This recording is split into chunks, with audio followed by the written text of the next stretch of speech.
나이 들수록 젊은 시절과는 달리 체력이 약해지고 건강상의 문제들이 생기기 시작합니다.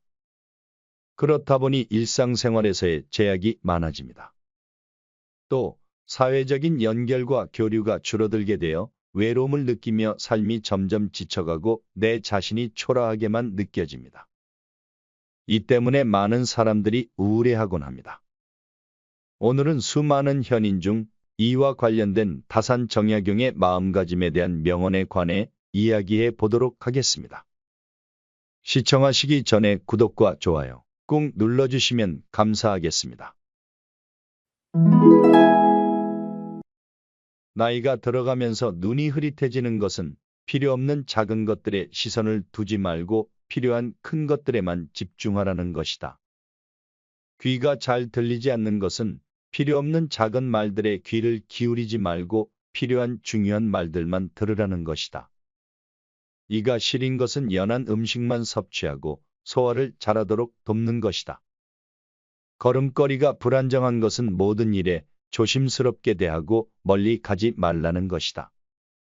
머리가 희게 변하는 것은 먼 곳에서도 나이 많은 사람임을 알아볼 수 있게 하기 위한 자연의 배려다. 정신이 가끔 흐릿해지는 것은 살아온 세월을 모두 기억하지 말라는 것이다. 지나온 세월을 모두 기억하면 아마도 머리가 혼란스러울 테니 좋은 기억, 아름다운 추억만 기억하도록 하라는 것이다.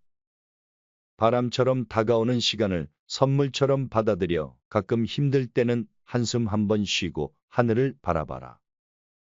멈추면 보이는 것이 참 많다.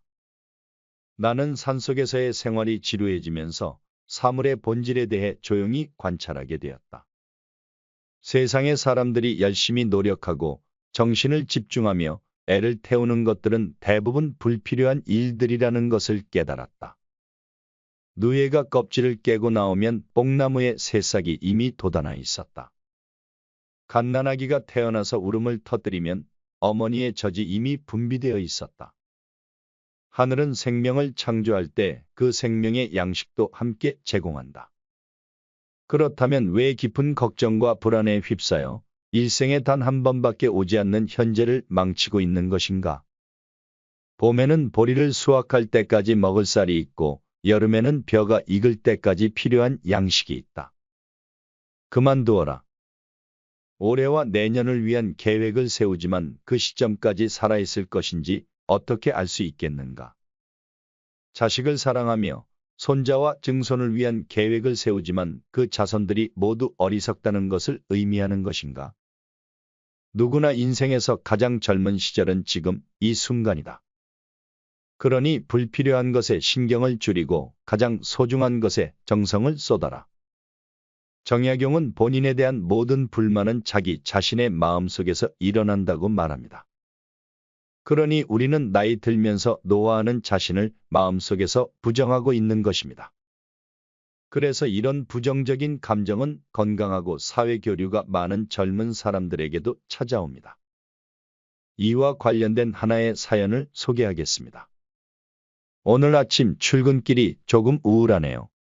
어제 우연히 만난 대학 동기 때문인데요. 그가 내밀은 대기업 명함을 받는 순간 대학 시절이 떠올랐습니다. 항상 제가 못하는 것만 잘했던 엄친아 친구였죠. 그와 함께 있으면 제 단점이 더욱 돋보여 항상 주눅이 들었습니다. 그를 다시 만나니 여전히 단점만 가진 저인 것 같아 어깨가 무겁게 느껴집니다. 단점이 많은 당신에게 다산정약용의 말씀을 전하고 싶습니다.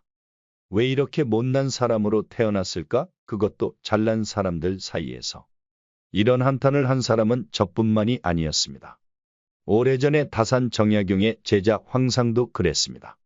다산정약용이 천주교 신자로 몰려 전남 강진으로 귀향을 갔을 때의 일입니다. 아무도 그를 받아주지 않아 주막집에서 겨우 방을 빌려 살고 있었는데 15살 소년이 그를 배우고 싶다며 그를 찾아왔습니다. 그의 이름은 황상. 소년이 온 지 일주일이 되던 날에 정약용은 그에게 본격적으로 학문을 닦을 것을 권했습니다. 그때 황상은 이렇게 말했습니다.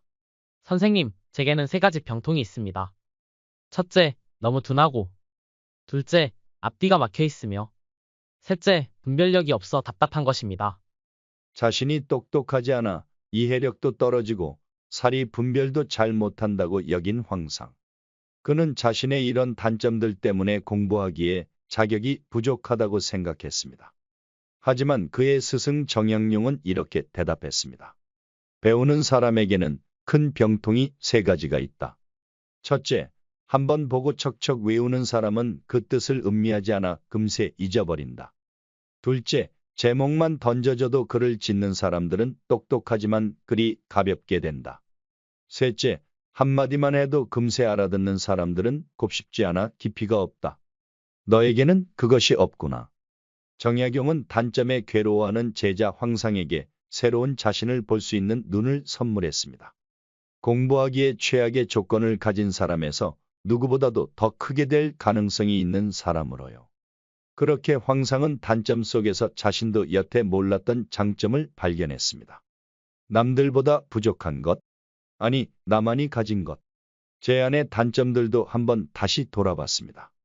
그토록 미워했던 것들인데 자세히 보니 의외로 다른 구석이 있더군요. 일 처리가 빠르지는 않지만 그만큼 일에 애정을 품고 정성 들여 했던 것, 허술하고 빈틈이 많아 더 겸손할 수 있던 것, 남들보다 잘하는 게 없다고 생각해서 더 성실할 수 있던 것들이요. 알고 보니 엄친아 친구는 가지지 못한 단점 많은 저만이 가질 수 있는 것들이었습니다. 인간의 장점은 결점이 있다는 점이다 라는 유대인 격언이 있듯이 황상은 스승 정약용의 이야기를 듣고 큰 깨달음을 얻어 그의 제자가 됩니다. 자신의 단점들이 장점이 돼 발판이 될 수 있다고 생각하자 단점에 구애받지 않고 더욱 열심히 공부할 수 있게 됐죠. 이후 황상은 추사 김정희에게도 인정받을 정도의 명문장가로 이름을 떨치게 됩니다. 현명한 스승 다산 정약용의 가르침처럼 단점은 부족하다는 증거가 아닙니다. 달리 생각하면 얼마든지 장점이 될 수 있는 한 사람의 특성일 뿐입니다.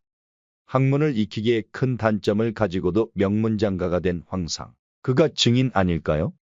이처럼 자신에 대한 결점도 본인의 마음가짐에 따라 장점으로 바꿀 수 있는 것입니다.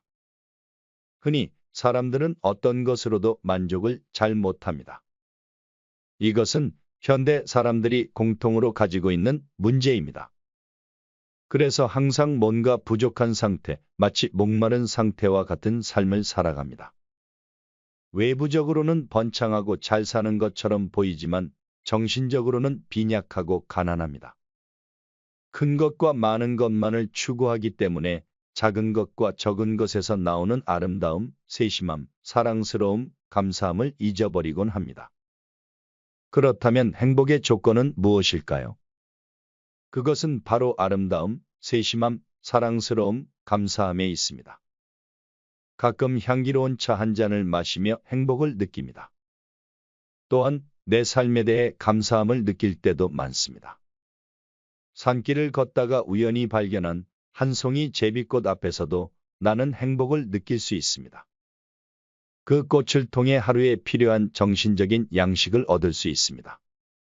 또한 친한 친구로부터 들려오는 목소리나 전화 한 통화를 통해서도 행복해집니다. 행복은 이처럼 일상적이고 사소한 곳에 존재하는 것이지 크고 많은 것에서 찾아지는 것이 아닙니다. 사람이라면 누구나 일상적인 경험을 통해 항상 행복을 느낄 수 있습니다. 낮은 곳이라면 어디든지 거부하지 않고 흘러가는 물처럼 행복은 화려한 저택에도 들어가지만 무너져가는 초라한 집에도 거부하지 않고 들어갑니다. 행복에는 조건이 없습니다. 어떤 수준에 이르면 행복하고 그렇지 않으면 불행하다는 기준이 정해져 있지 않습니다. 행복은 누구나 언제든지 느낄 수 있는 것이며 그것을 느끼는 횟수에도 제한이 없습니다. 그런데도 행복을 느끼지 못하는 것은 스스로가 행복의 기준을 정해놓고 살아가기 때문입니다. 불행에 빠져 사는 사람들은 명확한 행복의 기준을 정해놓고 있습니다. 자신의 집을 소유해야만, 멋진 차를 구입해야만, 우수한 자식을 가지고 있어야만, 자녀가 최고의 대학에 입학해야만 하는 등의 명확한 기준을 가지고 있습니다. 그렇지 않으면 불행하다고 스스로 판단해 버립니다. 그러니 어떻게 행복이 찾아올 수 있겠습니까? 진정으로 행복을 느끼고 싶다면 어떤 수준에 이르면 행복해질 수 있다는 행복의 기준을 정해놓지 말아야 합니다.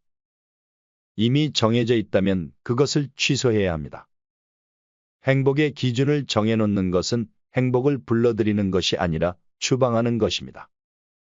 행복의 기준이 정해지는 순간 그 수준에 이르지 못하는 행복은 느껴보기도 전에 사라져 버립니다. 그러므로 나이 드는 것에 우울해하실 필요가 없습니다. 어떤 노 교수님이 옛 제자들에게 이렇게 말했습니다.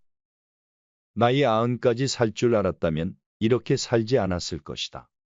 65세의 대학 교수를 은퇴하고 25년을 무의미하게 보내며 죽을 날만 기다렸다. 그 시간이 참으로 아깝다. 너희들은 그렇게 살지 말라. 5천원 가치의 인생을 살 것인지 아니면 5억 가치의 인생을 살 것인지는 우리가 선택하기에 달려 있습니다. 전반전 인생을 어떻게 살았든 앞으로 남은 후반전 인생이 더 중요합니다.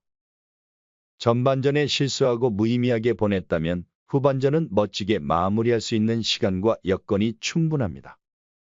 지금도 시간은 멈추지 않고 흐르고 있습니다. 이 시간을 값지게 사용할 때 우리 인생은 변화할 것입니다. 후반전 인생을 명품으로 멋지게 살기를 바랍니다. 앞으로도 당신의 인생과 함께 동행하며 더 풍요로운 지혜를 가져다 드리겠습니다. 끝까지 시청해 주셔서 감사합니다.